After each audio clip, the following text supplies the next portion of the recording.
नमस्कार विद्यार्थियों। राजकीय स्नातकोत्तर महाविद्यालय देवली के YouTube चैनल पर एक बार पुनः आपका स्वागत है। आज के हमारे पठन पाठन का विषय है कामायनी का श्रद्धा सर्ग भाग 5। इस भाग 5 के अंतर्गत हमने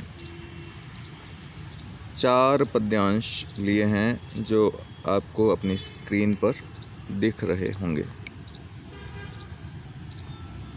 सर्वप्रथम इनका सस्वर वाचन करते हैं।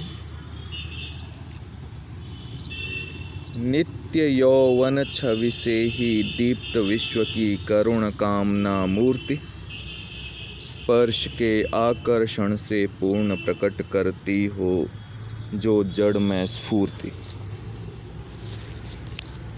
नित्य यौवन छवि से ही दीप्त विश्व की करुण कामना मूर्ति, स्पर्श के आकर्षण से पूर्ण प्रकट करती हो ज्यों जड़ में स्फूर्ति।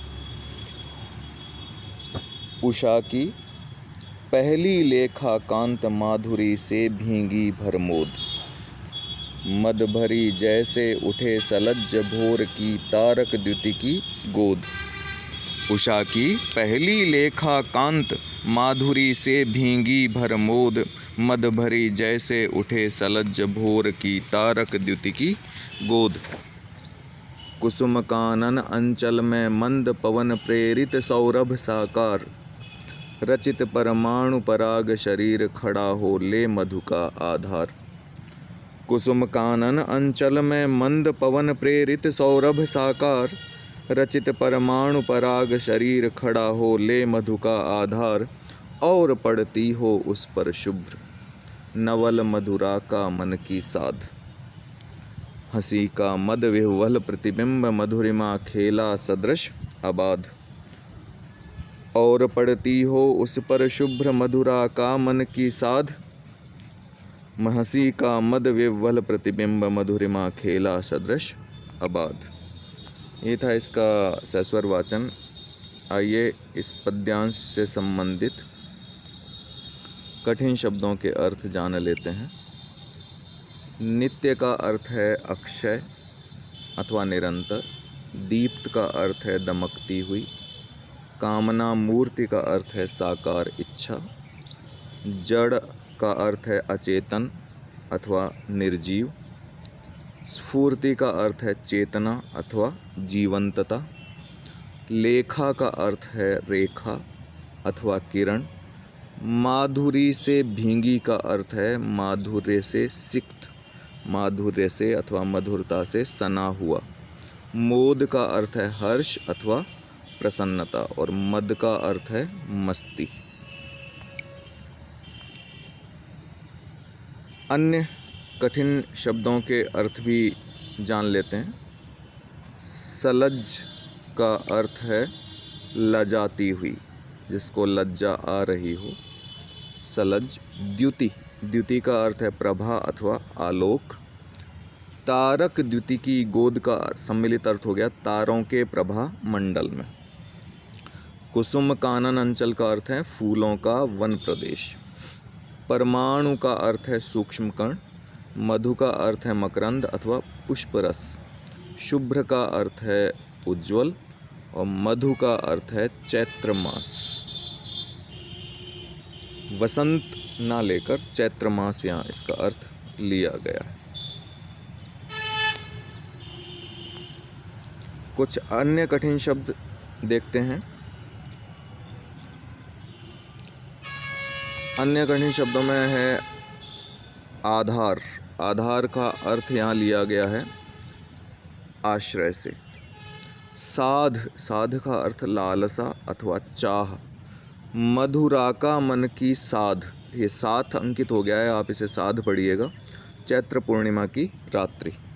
मद का अर्थ है यौवन से उत्पन्न स्वाभाविक हर्ष और अथवा मदिरा का नशा। मद विह्वल का अर्थ है मद से व्याकुल, मस्ती से भरा हुआ। मधुरिमा का अर्थ है मधुरता अथवा रमणीयता। खेला कहा गया है क्रीड़ा को अथवा लीला को। और अबाध का अर्थ है निर्विघ्न अथवा स्वच्छंद से। ये हो गए कठिन शब्द। प्रसंग के बारे में जानते हैं। कवि हैं जयशंकर प्रसाद। ग्रंथ आप जानते ही हैं कामायनी। कामायनी का श्रद्धा सर्ग। संदर्भ है कि इस पद्यांश में कवि द्वारा मनु के माध्यम से श्रद्धा के रूप का चित्त स्पर्शी चित्रण हुआ है। आइए व्याख्या पर आते हैं। पहली दो पंक्तियां लेते हैं। नित्य यौवन छवि से ही दीप्त विश्व की करुण कामना मूर्ति स्पर्श के आकर्षण से पूर्ण प्रकट करती हो ज्यों जड़ में स्फूर्ति। श्रद्धा यौवन के अक्षय सौंदर्य से निरंतर दमक रही थी। अखिल जगत के दुख को दूर करने की इच्छा ही मानो उसके रूप में साकार हो गई थी। विश्व की करुण कामना मूर्ति। उसके लावण्य में इतनी असाधारण आकर्षण शक्ति थी कि उसे छू लेने की अदम्य लालसा उत्पन्न होती थी। स्पर्श के आकर्षण से पूर्ण प्रकट करती जो जड़ में स्फूर्ति, वह अचेतन में भी चेतनता का, निर्जीव में भी जीवंतता का संचार करती हुई प्रतीत हो रही थी। कौन? श्रद्धा। नहीं, श्रद्धा का रूप लावण्य तो बताया ही गया है, उसके चारित्रिक गुणों का भी निर्देश इस पद्यांश में किया गया है। अगली दो पंक्तियां। उषा की पहली लेखा कांत माधुरी से भींगी भरमोद, मद भरी जैसे उठे सलज्ज भोर की तारक द्युति की गोद। कि दीप्तिमती श्रद्धा, दमकती हुई श्रद्धा ऐसी सुंदर, मनोज्ञ या मन भावन लग रही थी मानो प्रातः काल उषा की पहली कमनीय किरण माधुर्य से सिक्त, हर्ष से उल्लसित, यौवन की मस्ती से पूर्ण और लाज से संकुचित नायिका की भांति प्रातःकालीन तारों के प्रभामंडल में शोभित हो। उषा की लेखा उपमान है, उसकी उपमेय श्रद्धा का उल्लेख नहीं किया गया है। लेखा का मानवीकरण कर दिया गया है, उस पर मानवीय विशेषताओं का आरोप कर दिया गया है और ये आरोप बड़ा प्राभाविक है, प्रभावित करने वाला है। कवि केशवदास ने भी पलंग पर शोभित सीताराम की जो उत्प्रेक्षा है वो सूर्यमंडल में विराजमान कमला कमलापति के रूप में की थी। तो यहाँ भाव साम्य हो जाएगा। केशवदास जैसे लिखते हैं, शोभन सूरज मंडल मांझ मनौ कमला कमलापति सोहें। अगली पंक्ति लेते हैं। कुसुम कानन अंचल में मंद पवन प्रेरित सौरभ साकार, रचित परमाणु पराग शरीर खड़ा हो ले मधु का आधार। सर्वांग सुंदरी, प्रसन्न, सुकुमार तथा पद्मगंधा श्रद्धा ऐसी मनोहर, मन को हरने वाली अथवा सुंदर लग रही थी मानो फूलों के वन प्रदेश में मकरंद से सने हुए पुष्पराज के सूक्ष्म कणों से निर्मित देह वाली एवं मंथर समीर से दोलायित आंदोलित हिलने डुलने वाली सुगंध की जीवंत मूर्ति सामने खड़ी हुई शोभायमान हो।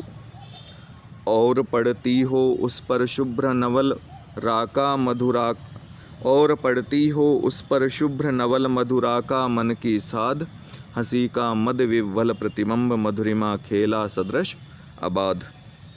और उस सुगंध प्रतिमा पर पड़ती हुई चैत्र पूर्णिमा की उज्ज्वल तथा चित्ताकर्षक चांदनी उसके सौंदर्य को निखार रही हो।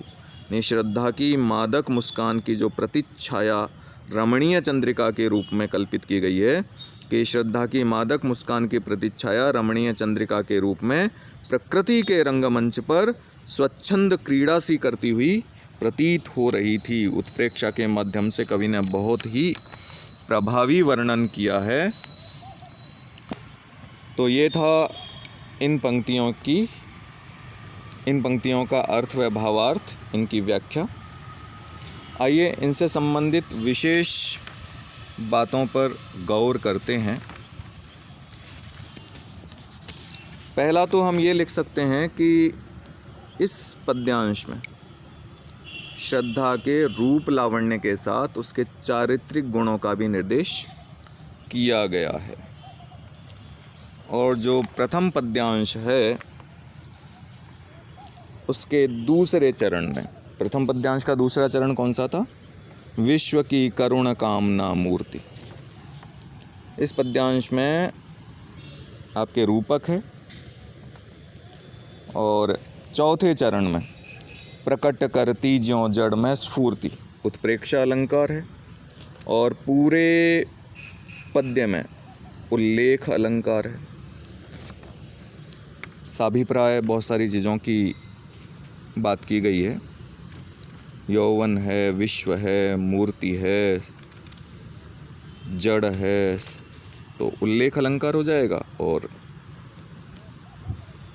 अनुप्रास अपने विविध भेदों के साथ इसमें विद्यमान है ही।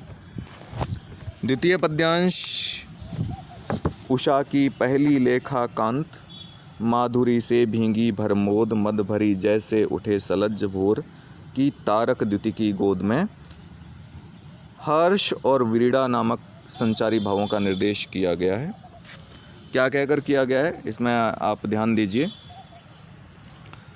मोद तथा सलज्ज नामक शब्द आए हैं।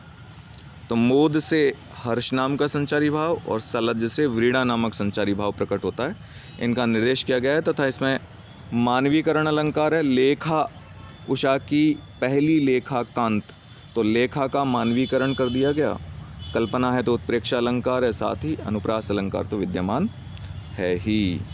तृतीय पद्यांश कुसुम कानन अंचल में से लेकर मधु का आधार तक में साकार सौरभ कहकर श्रद्धा के पद्मिनी नायिका होने का संकेत किया गया है। नायिका भेद में हम पढ़ते हैं नायिकाओं के लक्षण।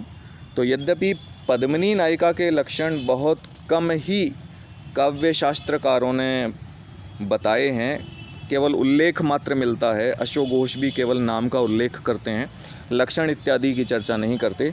किंतु कोक्कोक के कामशास्त्र संबंधी ग्रंथ रति रहस्य के आधार पर 4 प्रकार की नायिकाएं बताई गई हैं: पद्मिनी, चित्रिणी, शंखिनी और हस्तिनी।